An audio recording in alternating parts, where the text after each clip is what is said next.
It's Wednesday, March 4th, 2009, and it's got to be 420 somewhere in the world. I'm your host, Radical Russ Belville. Produced and distributed by the National Organization for the Reform of Marijuana Laws in Washington, D.C., this is your NORML Daily Audio Stash, the growing truth about cannabis.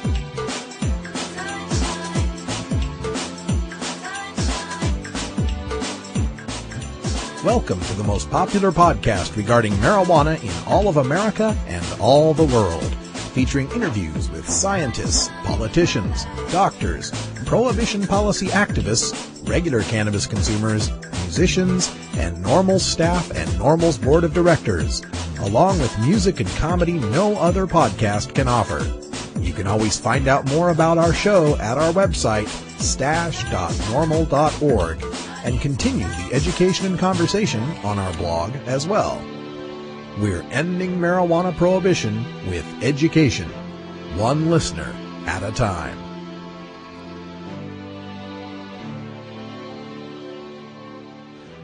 The podcasting and blogging technology for the NORML Daily Audio Stash is provided by Red Aphid Interactive Media. For your professional web design needs, visit redaphid.com. Good day, Stashers, and welcome to the podcast. Before we get things started, just a couple of notes on the legislative front. Illinois House Bill 2514, a medical marijuana measure, made it out of its committee on a 4-3 vote. And in Minnesota, Senate File 97, a medical marijuana measure, made it out of its committee on a 4-3 vote. A lot of those 4-3 votes going around, I suppose. All right, now those of you who are new to the Daily Audio Stash might not realize there's a blog to go along with this podcast at stash.normal.org, and on that blog we post many more stories than what we have time to cover here on the Daily Audio Stash. Think of it as the pulse of marijuana law reform throughout the country and around the world. Also included on the Stash blog is fun little stuff that helps to build community, and one of these things is the Stash Pot Quiz. Over the next 5 days, I'm going to be giving a few questions about marijuana and economics and how it relates to your state. Check the Stash blog at stash.normal.org at 2 p.m. Pacific, 5 p.m. Eastern for the next 5 days for a new Stash Pot Quiz question. Also on the Stash blog, we have advertising. That's right, we've got banner ads and buttons in the sidebar where you can advertise your business, product, or service to a dedicated and growing audience of responsible adult cannabis consumers. You can place web-only ads, or you can get your advertising right here on the Stash podcast. All you gotta do is send an email to stash@normal.org with the subject line, advertising request, and we'll get right back to you. Also, if you're listening to the Stash and wondering how you can get involved in marijuana law reform in your area, go to normal.org and look for the local chapters in your area and join up. All it takes is your time and your dedication to help bring an end to adult marijuana prohibition. And if there's not a local chapter in your area, send me an email at stash@normal.org and we'll see what we can do about forming one in your area. We're going to spread the growing truth about cannabis from sea to shining sea and restore America's hemp heritage. But it starts with you. All right, now coming up on today's Stash, we've got our hemp headlines, including some great news from California on the Department of Motor Vehicles clarifying the driving rights of medical marijuana patients. And that will also be featured in our second interview segment as we listen in on a conference call with Americans for Safe Access and a few California medical marijuana patients who lost their driver's licenses, not for bad driving or tickets, but solely because they were medical marijuana patients. Also, today is our Cannabis Science Day, and we will be visiting with Dr. Mitch Earlywine, discussing the topic of the terms abuse, dependence, and addiction. What do they really mean scientifically, and how do they relate to marijuana use among adults? And it's Reggae Wednesday for our daily Toker Tunes, brought to you by MarijuanaMusicAwards.com. Some great reggae from Marlon Asher with Ganja Farmer. Well, we had a vote here at NORML West Coast Media headquarters whether we would do a bong or a pipe, and it came down to 4-3 in favor of just smoking whatever is nearby. So let's get to it. It's time for your NORML Daily Audio Stash. Hello, I'm Paul Stanford from the Hemp and Cannabis Foundation, or THCF. Medical marijuana is legal in 13 states today, and THCF has clinics in 8 of those states. Our doctors help qualified patients obtain an authorization for medical marijuana in their state. Patients are eligible for medical marijuana with a history of either severe chronic pain and or nausea, cancer, AIDS or HIV, hepatitis, glaucoma, seizure disorders like epilepsy, chronic muscle spasms such as multiple sclerosis or asthma, neurodegenerative diseases such as Alzheimer's, and gastrointestinal disorders like IBS or Crohn's disease. If you or someone you know has one of these conditions, our doctors will help you obtain a permit for medical marijuana. THCF Medical Clinics has offices in Washington State, Oregon, California, Colorado, Hawaii, Nevada, Montana, and now Michigan. Call 1-800-723-0188 or go to the web at hemp.org or 1-800-723-0188.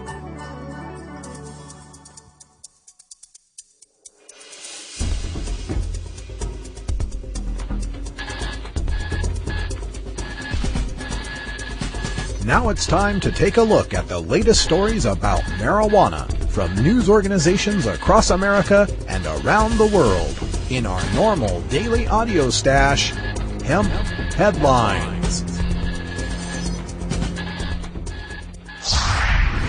California DMV states medical marijuana alone not valid reason to suspend license. Oakland, California. The California Department of Motor Vehicles, or DMV, issued a new policy yesterday with regard to how it treats qualified medical marijuana patients. The DMV Driver Safety Procedure Manual was revised to include reference to medical marijuana, stating that, quote, use of medicinal marijuana approved by a physician should be handled in the same manner as any other prescription medication which may affect safe driving, end quote. The manual states that the existence of medical marijuana use, quote, does not in itself constitute grounds for a license withdrawal action, end quote. The change in DMV policy was the result of a lawsuit filed on November 19, 2008 by medical marijuana advocacy group Americans for Safe Access on behalf of Rose Johnson, a 53-year-old patient from Atwater, whose driving license was revoked because of her status as a patient. Despite Ms. Johnson's clean driving record, not having caused an accident in 37 years of driving, the DMV revoked her license on July 26, 2008. According to the DMV, Ms. Johnson's license was revoked, quote, because of an addiction to or habitual use of a drug, end quote, thereby rendering her unable to safely operate a motor vehicle, even though no evidence existed to substantiate this claim. In January, as a result of the lawsuit and a positive driving test by Ms. Johnson, the DMV reinstated her license and issued the new policy before the case had a chance to be heard in Superior Court. Advocates assert that the DMV policy of suspending and revoking the licenses of medical marijuana patients was widespread, occurring in at least 8 California counties, including Alameda, Butte, Contra Costa, Glen, Merced, Placer, Sacramento, and Sonoma.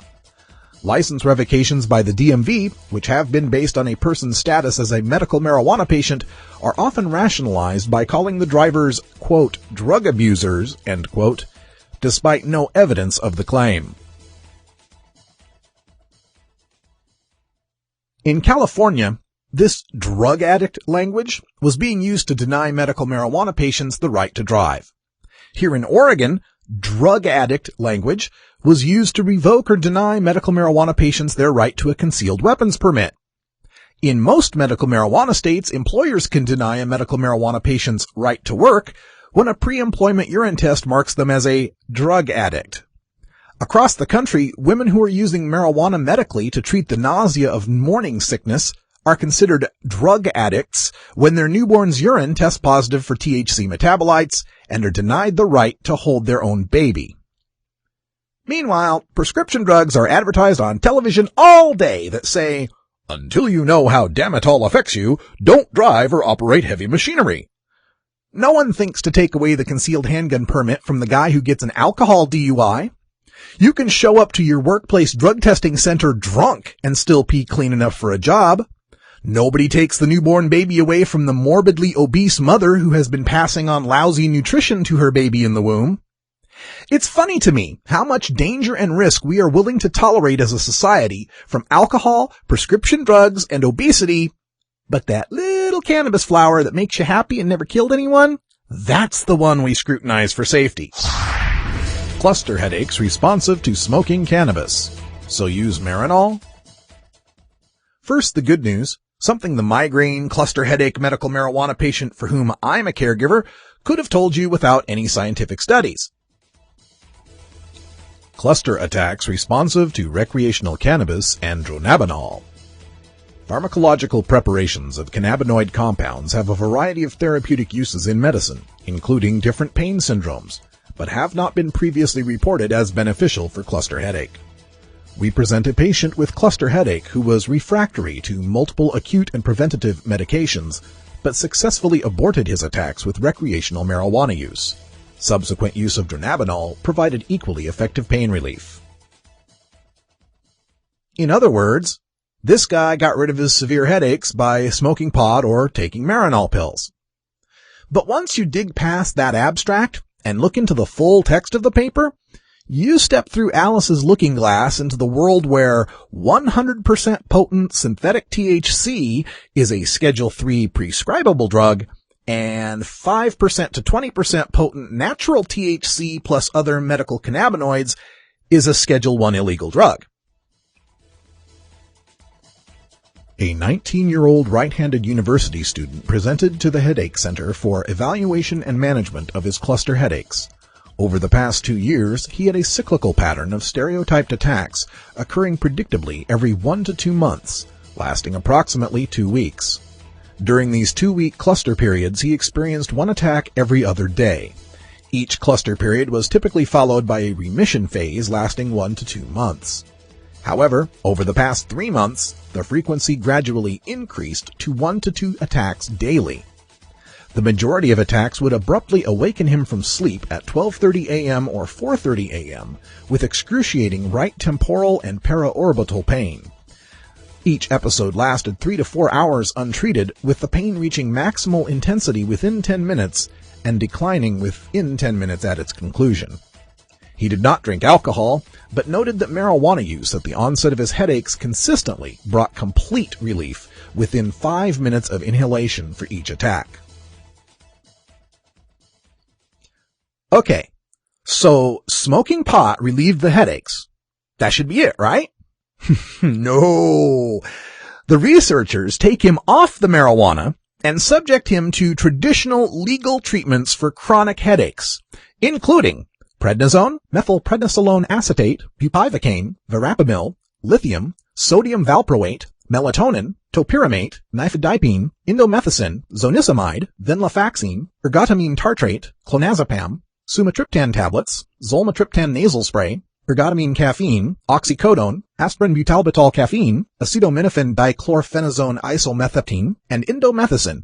They're all tried, quote, without benefit, end quote, and with, quote, intolerable adverse effects, end quote. And I have a list of all those side effects and links to every one of those drugs I mentioned at the post at stash.normal.org. But I'll just give you a few of them, like nausea, vomiting, constipation, loss of appetite, extreme thirst, urinating more or less than usual, weakness, fever, feeling restless or confused, eye pain and vision problems, restless muscle movements in your eyes, tongue, jaw, or neck, pain, cold feeling, or discoloration in your fingers and toes, feeling lightheaded, fainting, slow heart rate, hallucinations, seizure, blackout or convulsions, depressed mood, thoughts of suicide or hurting yourself, chest tightness, fast or pounding heartbeats, and the worst adverse reaction, death. So, these researchers, as a last resort,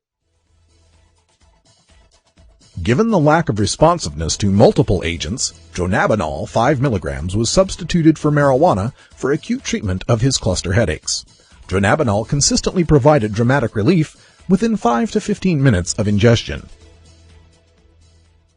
Okay, so smoking pot or using Marinol helps and the pharmaceuticals don't. Now, I can understand giving the guy Marinol instead of marijuana if both are equally effective, if only just to keep him out of jail. What I can't understand is this conclusion by the researchers. It may be of future interest to ascertain if pain relief can be achieved when recreational marijuana or dronabinol are used in a cluster attack. We would not recommend routine use of recreational or pharmacological preparations of cannabis for treatment of cluster headaches because of the risk of long-term dependence and other potential adverse effects.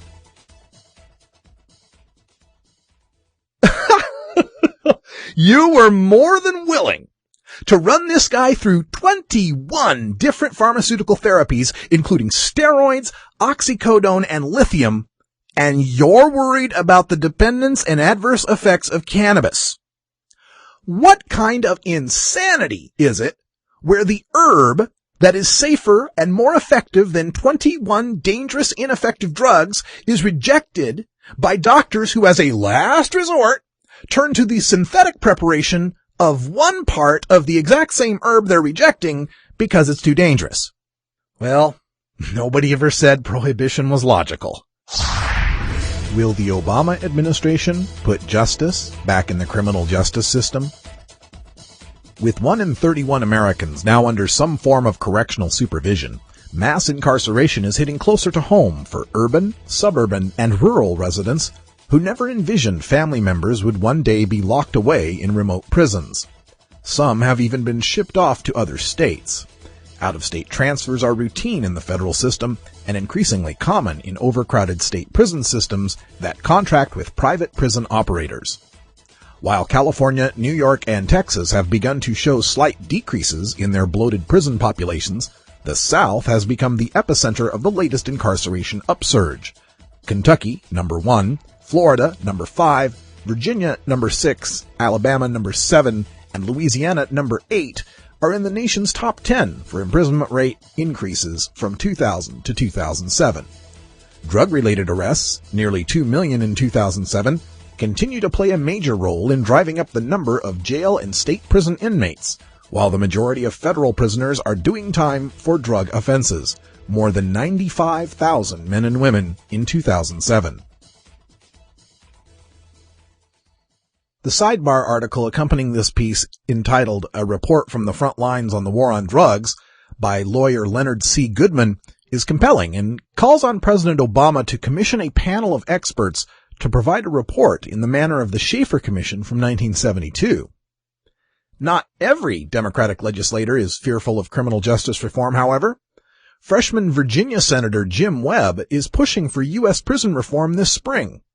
Now, when he heard that, the Washington Post quoted Robert D. Holsworth, a political science professor at Virginia Commonwealth University, saying of Webb's support for prison reform, quote, "He clearly has limited interest in the political art, you might say, of re-election," end quote.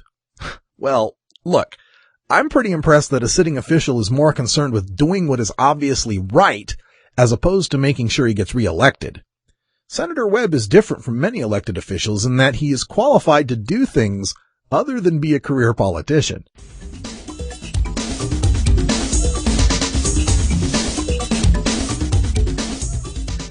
There were 765,000 marijuana arrests in 2007.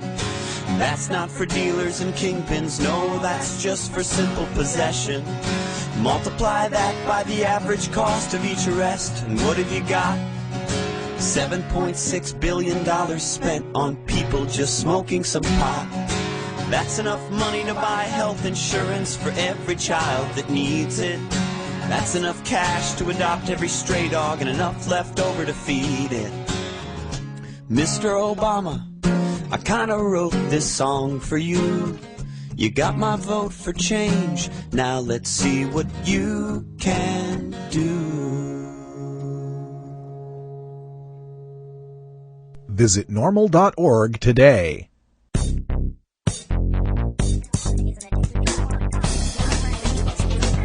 Who is telling you the truth about marijuana? The government? Scientists? Doctors?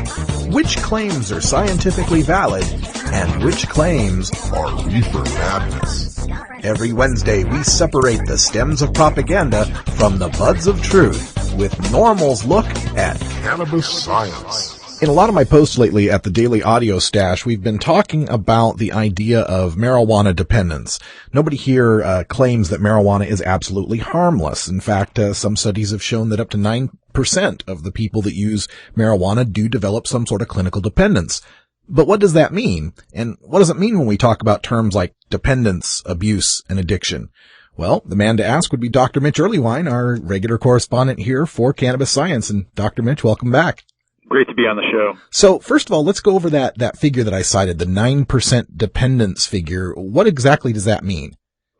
Generally, dependence diagnoses focus on a set of 7 symptoms and usually mean things like tolerance, withdrawal, and then some other problem that basically means you're screwing up in your life in some other domain, either socially or with your obligations at work or something along those lines. Okay, so how would that differ from the term abuse? Is there an actual clinical definition of abuse that's different than dependence? Exactly. So abuse is a separate diagnosis, and you only need one symptom, and it could be any of the following 4. Legal trouble, and that usually means recurrent legal trouble, but already you can see how this could be biased against folks who use a substance that's on the current side of the law.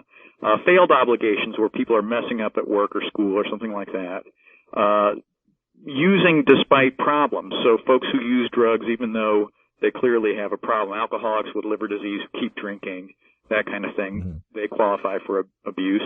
And then use in a physically hazardous way. So folks who are driving while intoxicated or, it's your job to run the forklift at work and you're taking too many Vicodin, that kind of thing. Okay. And then, finally, the addiction. Is there such a thing as marijuana addiction, and does that have a clinical definition? And in fact, the Diagnostic and Statistical Manual, the manual that's used to diagnose all the mental illnesses, has sidestepped this addiction idea, in part because it's taken on so many meanings in so many different locations. So a lot of folks, when they think of addiction, they usually think of dependence plus some kind of extra problems, or they, are freewheeling it and have their own terms in a way that no longer has a scientific definition, but to them often means you're using it and I don't want you to. So when we hear about these, these centers for treating marijuana addiction, would they be more accurate to say they're treating marijuana dependence? At best. For some of these, when you start looking at their literature, it's folks who've been in trouble with the law. So, they've got legal trouble and they might qualify for the abuse diagnosis. But close look often shows that these aren't folks who are experiencing a whole lot of symptoms other than that. So they end up in these treatment programs simply because of legal problems. I'm not saying nobody has troubles with cannabis, and yeah, there are folks who report tolerance or they're using more than they want to or things like that. But there's no guarantee that any particular treatment center is going to address these formal diagnoses. The other thing is it's not like we've got separate treatments for abuse and dependence, so it doesn't even make sense in the sense of, this is somehow going to give us important information on how do people battle their troubles. And so I've been turning away from these diagnoses and more into just, well, how is this turning into a hassle for you, and what can we do to make it so it's not a hassle any longer? The key behind both the abuse and the dependence diagnosis is there's got to be some kind of impairment or some kind of distress. So, somebody comes to me and they say, I've got a single, misdemeanor possession bust. Does that qualify me for abuse? And I have to say no. If you're, in a decrim state and have a small amount, this isn't probably going to create an enormous amount of distress. And the idea that something like that would be diagnosable, in many ways just kind of reflects societal biases more than any kind of real syndrome that exists out in nature. Mm. And you do make good mention of that legal problems that marijuana smokers would face just because of the fact that use is illegal. So, you don't even have to get to the step of abuse to be in trouble with the law. You could just be using. And in fact, you can see, imagine somebody who smokes a ton of cigarettes or who, somebody who could drink a fifth a day, but because it's part of a legal market, they wouldn't end up qualifying for an abuse diagnosis on that alone. And you can see in some ways this is kind of a slippery diagnosis and one that can run us into trouble. So people start saying, substance abuse is on the rise. if it's marijuana abuse, I have to note that, arrests are also on the rise. So is it really that there are more problems, or is it just this legal trouble symptom suddenly rearing its head because more arrests are happening, not because of some wild characteristic of cannabis? When I think about these our opponents and their demonization of marijuana, a lot of times what I think is that they're not stupid, and they can look at the numbers and they know that there's millions and millions of people that use marijuana recreationally, and only 800,000 or so that ever get arrested for it. And maybe their perspective is this idea that if you get busted at all with marijuana, then you must be having some sort of problem with it, because most of the people that use it don't ever get caught. What do you think about that idea? It's funny because it reflects this sort of tacit assumption that, if you've been caught once, odds are high you've done it a whole lot of times and done it in this really maladaptive way. And so that's why I try to emphasize in the diagnosis that it's got to be recurrent legal problems. So, if you're busted for a giant grow, you might not even be a smoker for all we know. Yeah. And so I feel like that, shouldn't really qualify as substance abuse. And then suppose you have multiple possession busts because you're running, a dispensary, or you're trying to, do something to help medical users or something along those lines. Again, I feel like that doesn't reflect a problem related to consumption. It's really reflecting a problem with either prohibition or a misunderstanding about how laws are enforced in your area, and so then you end up with, troubles with the police that really don't have anything to do with any psychoactive issues with cannabis. Now, to look at it from the other side, we again want to emphasize that there are some people that have problems with cannabis, and it can be related to the person or just the circumstances or whatever. So to avoid people using the idea that cannabis is illegal and that's a cop-out for having responsibility over it, how do we determine, or how does a person self-evaluate to understand that they are having a problem with cannabis, and what should they do about it? As corny as this sounds, I feel like one of the key indicators is it still fun for you? So is this a special event, something you enjoy, and something that you actually get to get a kick out of? Or does it feel like, oh, I've got to do this because otherwise I won't feel normal? Or I've got to do this just because that's what I do on Friday nights or something like that. Now, with my friends who are medical users, they absolutely do have to use it in order to feel normal, and I feel like that's a completely separate issue. But when I have folks who say, I get up first thing in the morning and I tend to get high, it's just what I've always done, I don't even know if it's any fun for me anymore, well then by all means, can you put it off later in the day? Can you go days in a row without it? And you actually find out you like it more in this kind of curious way where it becomes a special event again, you get to enjoy it again, and all of that's there. And then the other thing to focus on is just, are there negative consequences for real? And I think most folks can be candid with themselves.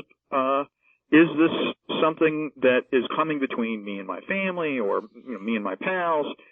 Could I be doing better at work if I were getting high less often? That sort of thing. But often, you take a cold hard look, and it's more about the timing of your use than anything else. And people discover that they can still use without any negative consequences if they pay attention to how often, how much, and what time. So it does sound quite variable, that perhaps one person might be a daily user who functions quite well, and another person who uses once a month, maybe that's a problem for them? It's curious because it says a lot about the setting. If you're only using once a month, but you do it in a way that makes things negative for you at work, for example. So you only get high once a month, but it's right before you have to take a big exam, or right before you have to do some important interview. That could be really maladaptive and something that could be easily fixed. Other folks who, say, well, I get high every night for about 90 minutes before I fall asleep. I'm hard-pressed to say what the big negative consequences of that are, given, that it really shouldn't necessarily interfere with any obligations. It couldn't be physically hazardous. Is it really going to be some sign of future troubles? I just don't think so. I'm the son of a former drug addict and alcoholic who went back to school and became a drug and alcohol counselor. And this subject of dependence, abuse, and addiction is something that I could probably chat with you for hours, but we do have limited time. Let's give our listeners a chance, if they do have more questions on this subject, to give them your email address if they want to ask more in depth. Sure, I'm at 420 Research. That's the numbers 420 Research, RESEARCH, at gmail.com. And I love talking about this, and I actually have a whole chapter devoted to it in Understanding Marijuana, if folks want to check that out. Excellent. Dr. Earlywine, thanks again for joining us here for Cannabis Science. Talk to you again soon. It's tough talking to kids about marijuana, especially if you might be a parent who dabbled a time or two in your youth. So to help you out, get your copy of Dr. Mitch Earlywine's latest book, A Parent's Guide to Marijuana. Dr. Earlywine is an associate professor of psychology at the State University of New York at Albany and an expert on the studies concerning marijuana, its effect on health and society, and the methodology behind the statistics.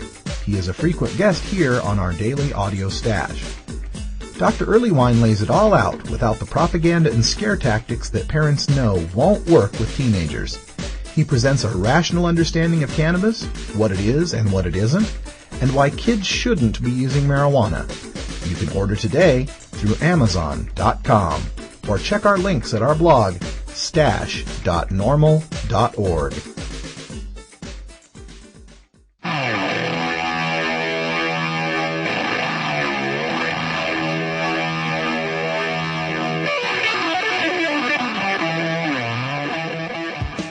The battle to end adult marijuana prohibition can sometimes seem endlessly frustrating and impossible to overcome.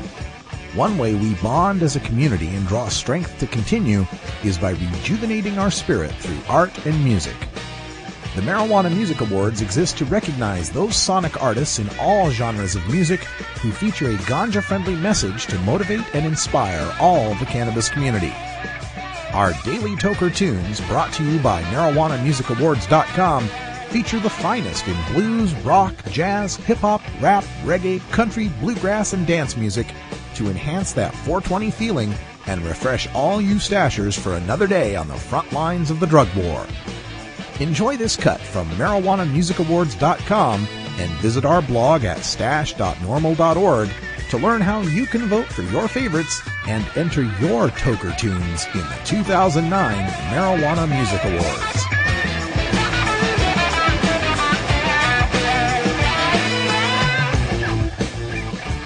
Reggae Wednesday from Marijuana Music Awards brings us the internationally recognized anthem, Ganja Farmer by Marlon Asher from Trinidad.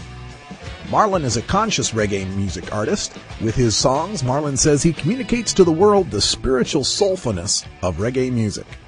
Marlon has toured the Caribbean, USA, Africa, Europe, and the UK. He has shared the stage with veteran artists such as Damian Marley, Collie Buddz, and Sizzla, to name a few. Marlon recently released his new CD, Unconditional Love, which includes today's song and the similarly themed track, Marijuana. Marlon Asher's music is both forceful and melodic, with lyrics of belief and faith. The dominant message of Marlon's new album is one of love, peace, and optimism. The music is fresh, while firmly linked to the roots tradition.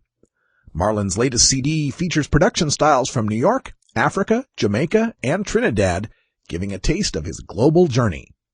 If you like the positive vibes and great reggae music, check out Marlon Asher at marlonasher.com and myspace.com/ganjafarmer. Enjoy today's song, Ganja Farmer, by Marlon Asher, which now has almost 3 million hits on YouTube. And registered stashers will get your own MP3 download of this song. It's Marlon Asher with Ganja Farmer.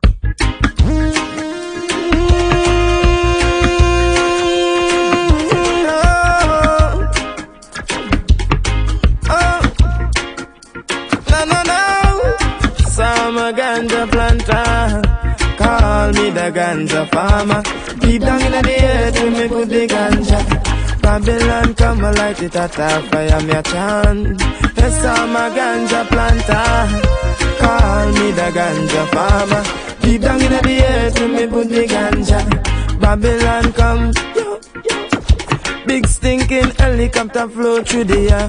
With them call it weed eater.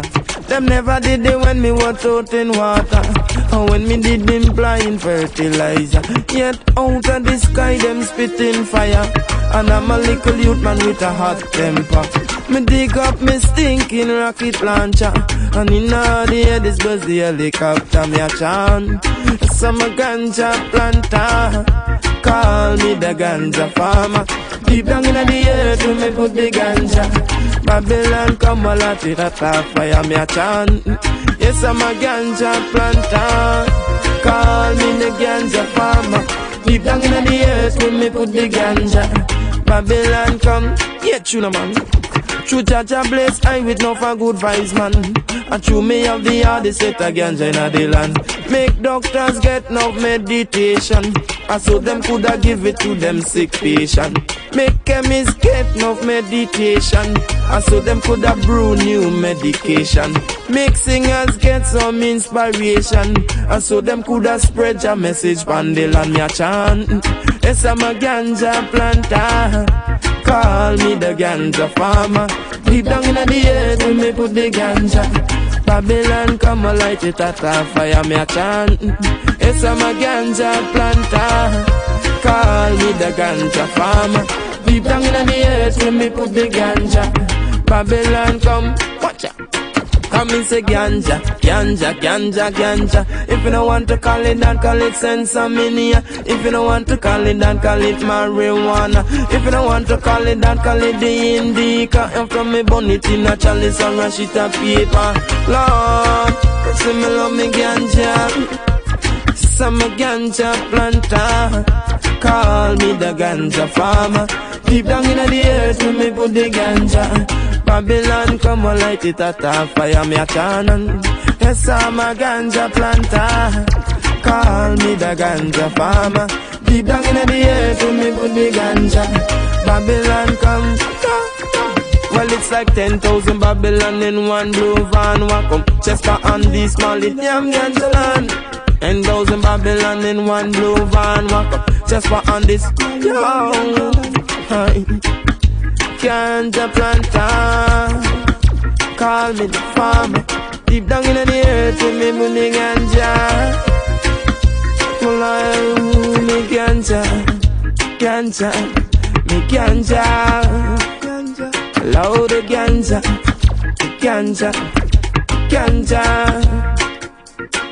Me ganja, ganja, ganja. Loud the ganja. Ganja, ganja,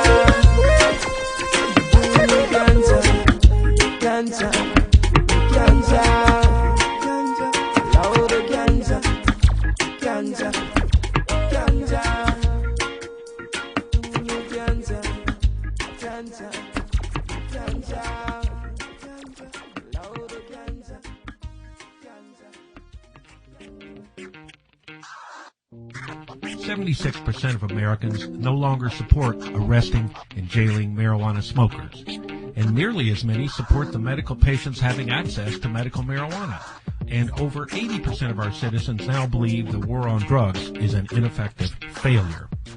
So the question is, when will the government's misguided war on adult marijuana smokers finally end? When? Simple. When you and your like-minded friends, family, and coworkers get involved with an organization such as the National Organization for the Reform of Marijuana Laws, also known as NORML. My name is Keith Stropp, and I founded the organization in 1970. Contact us at NORML, toll-free, 888-67-NORML, or by visiting the organization's up-to-date webpage at www.norml.org. The medical marijuana advocacy group Americans for Safe Access filed suit against California's Department of Motor Vehicles to reinstate the license of one Rose Johnson, whose license had been suspended solely because she admitted to being a medical marijuana patient. ASA held a press conference today by teleconference, and Ms. Johnson spoke about her experience, as well as other medical marijuana patients whose driving rights had been discriminated against by DMV just because of their medical use of marijuana. So without further ado, I want to get to the first guest, which is who is Matt Vaughn. And as I said earlier, he's from El Dorado County. And He'll tell you about his story, and then we'll move to Rose and then to Joe. So take it away, Matt. Hi there. I'm Matt Vaughn. I've been a patient for a long time, a glaucoma patient. I'm otherwise healthy, and I was driving north on Interstate 5 in a rather remote area very early on a Sunday morning on a clear, dry June day, and was stopped for speeding. The only car on the highway there. And when I was pulled over, I did not have my driver's license on me, and even though I had the number, the officer looked it up. He said he smelled marijuana, asked me if I had any in the car. I said I did. He said because I didn't have my driver's license, I couldn't refuse searching the car, so he was more or less required to search the car. And he, after going through it and checking everything, including my drink, to see if there's alcohol in it, I assumed, in a field sobriety test, he took the quantity that I had, which was an ounce and a little more, about 36 grams of marijuana, and my pipe. And at that time, I told him I was a patient, qualified patient, state of California. He said he didn't recognize any of that. They go by federal law in Glenn County. And so I was rather frustrated, partly because it meant turning my 3 hours of back driving and then another 3 hours just to get back to that point to refill what he had taken from me. Anyway, I told him I would get it back. It would be you, me, and a judge, and state law is the state law, and I ended up getting it back. But in the meantime, my license was questioned on the health. I guess they sent me a physical form to question my ability to drive, and I had to go to first my doctor and get an exam, and then my ophthalmologist and get an exam, and eventually I had I guess, an administrative review hearing on my license, in which they indicated that they didn't understand how anybody could operate a motor vehicle safely when they smoked marijuana in any situation at all, and didn't matter whether it was when you were driving or not. They if you were a patient, then you were incapable of driving, and that assumption carried through to the second administrative hearing, and it was rather frustrating to try to get them to understand. I didn't see it any different than any other prescription drug in which you are able to determine whether you can safely drive or not. I'm a retired mechanic. I've driven professionally for Honda for 20 years and as a dealership, and never had any problem or accidents. And anyway, I couldn't explain that to them. It got frustrating. My license had been suspended. I had no other way to go other than the writ of mandamus with taking DMV into Superior Court, and I couldn't do that myself. I called ASA.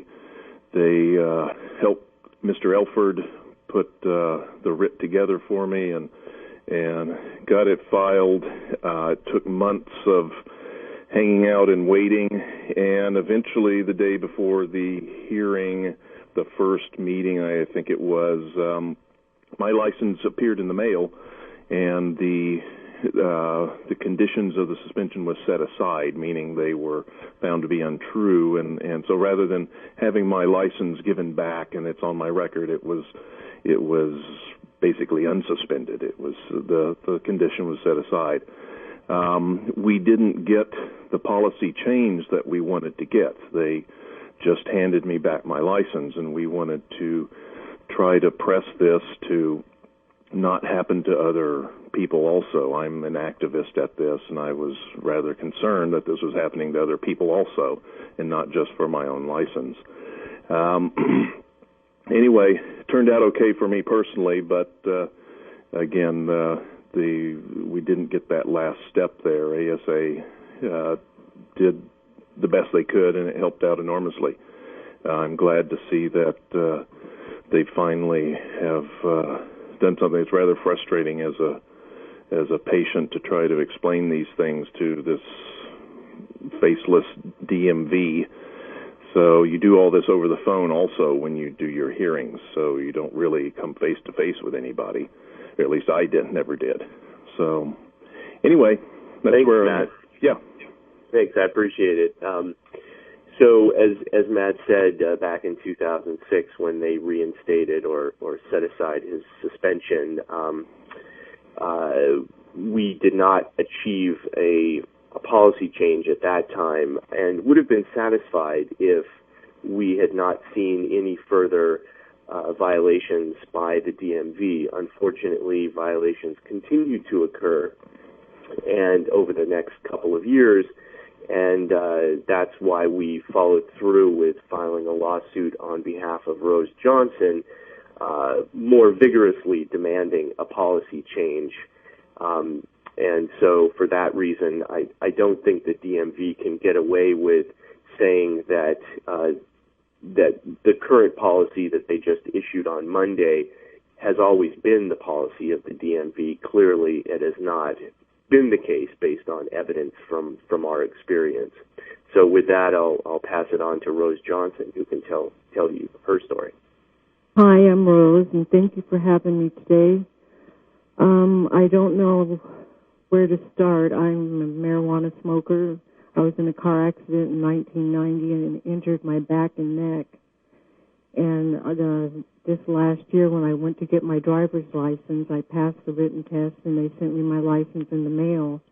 And 2 weeks later, they revoked it and gave me a hearing date included with this revoking. And so I had to go down to Fresno for a hearing, and one of the questions they asked me were my medication. So I had to include it because it is medical marijuana, and that's what I use it for.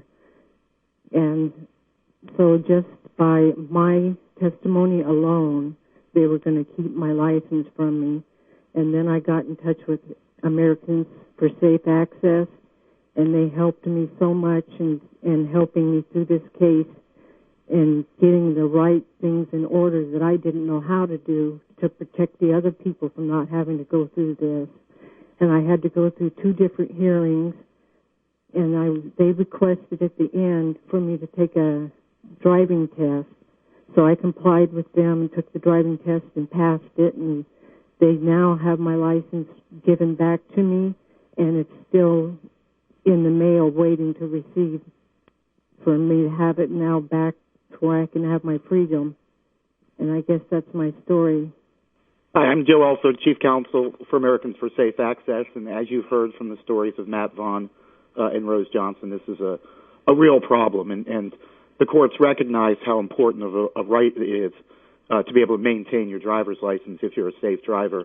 Both Matt and Rose have stellar driving records, which is partially why we thought their cases would be precedent-setting cases. What happened was we achieved what we initially set out to achieve in Matt Vaughn's case, which is getting him his license back.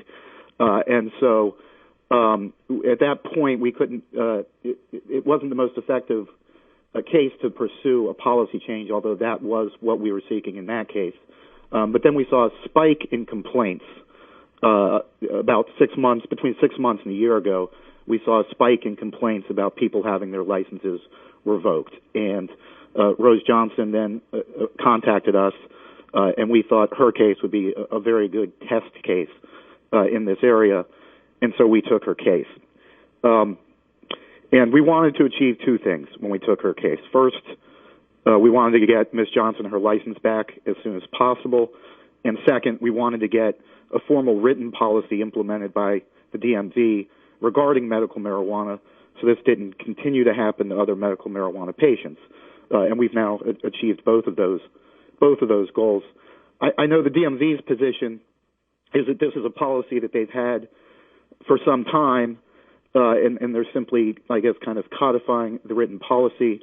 there are various ways that we can kind of poke holes in that argument. One of which is that when Ms. Johnson first approached us, I wrote a letter to the DMV stating that this was a problem, stating that her license was revoked solely because she was a patient, and that's clear in the record, and requesting that they have a policy so this doesn't occur in the future. They could have simply said, we already have that policy, we'll try to fix it in this case, or even just told me that they already have that policy. Instead, they simply ignored the letter. The letter was sent in August. I got no response. So that's what then prompted us to file suit in late November. Again, no response for over a month when we're contacted. And at that point, they asked, what can we do to settle this case? And the answer was, you give Ms. Johnson her license back and you effectuate a formal written policy on medical marijuana, which is what they've done. And so we've accomplished the purposes of the case. We're very pleased with the new DMV policy, and we hope that what happened to Ms. Johnson and Mr. Vaughn doesn't happen to any other medical marijuana patient in the future. Thank you for downloading the NORML Daily Audio Stash, the growing truth about cannabis. We are produced by the National Organization for the Reform of Marijuana Laws in Washington, D.C. Our executive producer is Alan St. Pierre. Our deputy director is Paul Armentano. Our webmaster is Brian Judy. And web production is provided by Red Aphid Interactive Media. As always, you can catch up on the latest information about marijuana at www.norml.org. And you can interact and download from our Audio Stash blog at stash.norml.org.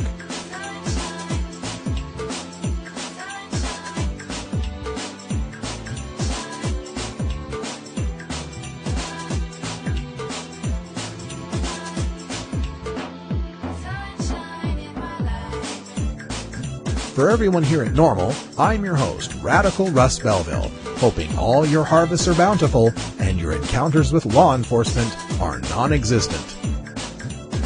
We leave you today with reminders from our activist agenda at stash.norml.org/agenda. In Salem, Oregon, the Oregon American Civil Liberties Union is sponsoring a lobbying day for civil rights in Oregon. Medical marijuana patients are expected to attend and stand up for their rights. There's going to be a hearing next Tuesday in New Hampshire on House Bill 648. This is the bill to make New Hampshire the 14th medical marijuana state. And next Friday on ABC TV, there's going to be a John Stossel special, Bull in America, talking about the crackdown of medical marijuana as part of the program. Check your local listings. It will be on ABC Friday, March 13th. Also, if you haven't taken the time to do it yet, join NORML and help pay for this podcast. Thanks for supporting us and making The Stash the growing truth about cannabis on the internet. We'll talk to you tomorrow, and until next time, take care of each other, tokers.